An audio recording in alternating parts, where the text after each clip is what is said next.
பேர் மேலட்சுமி. நான் தேவகோட்டை சேர்மன் மாணிக்க வாசகம் நடுநிலைப்பள்ளியில் 7ஆம் வகுப்பு படிக்கிறேன். நான் காமராஜருடைய வாழ்க்கை முறையை பற்றி படிச்சிருந்தேன். அதை எழுதினவங்க சண்முகநாதன். வெளியிட்ட பதிப்பகம் ஸ்ரீ பப்ளிகேஷன்.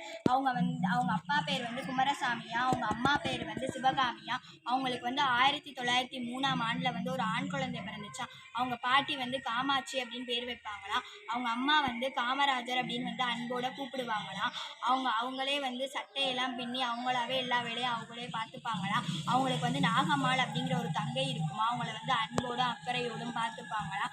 பள்ளி பருவமாக அவங்க பள்ளியில் சேர்த்து விடுவாங்களாம். அங்கே படிக்க பிடிக்காது, அதனால வேறு பள்ளியில் சேர்ப்பாங்களாம். முதல்ல மணலில் எழுத சொல்லுவாங்களாம், அவங்களே எழுதுவாங்களாம். அடுத்த தடவை ஸ்லேட்டில் எழுத சொல்லுவாங்க. அப்போது கணக்கு போடும்போது பக்கத்தில் பார்ப்பாரா, நீ பக்கத்தில் பார்த்து போடுற அப்படின்னு ஸ்லேட்டை வாங்கி பார்ப்பாங்களாம். இவங்க போட்டது கரெக்டாக, பக்கத்தில் போட்டது தப்பாக இருக்குமா.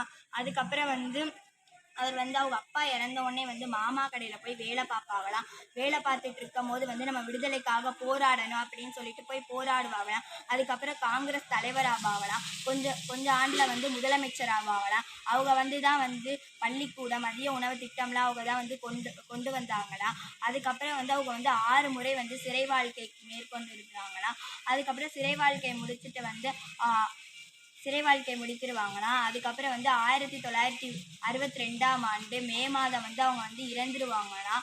இதுலேருந்து நம்ம என்ன தெரிஞ்சுக்கிட்டோம்னா, நம்மளும் காமராஜர் மாதிரி உதவி செய்யணும். அதுக்கப்புறம் ஜென் கதைகள் படிச்சிருந்தேன். அதில் ஒரு முனிவர் தியானம் செஞ்சுக்கிட்டு இருப்பாங்களாம்.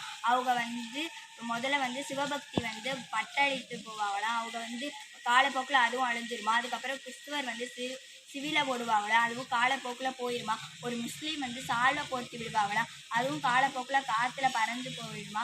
அதுக்கப்புறம் ஒரு கடவுள் தரிசனம் கொடுப்பாங்களாம்.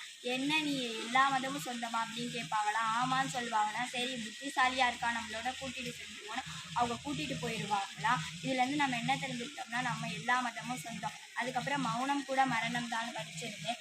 ஒரு வீரர் தோல்வி அடைஞ்சிட்டான் அப்படின்னு சொல்லி எல்லாரும் பார்ப்பாங்களா. அவங்க காட்டில் வைத்தியரை பார்க்க வருவாங்களா. என்ன இப்படி காயப்பட்டிருக்கு அப்படின்னு கேட்பாங்களா. இல்லை, எதிர்நாட்டு வீரர் என்னை குத்திட்டாங்க, ஆனால் எல்லாரும் என்னை தோல்வி அடைஞ்சிட்டேன் அப்படின்னு சொல்லிட்டாங்க.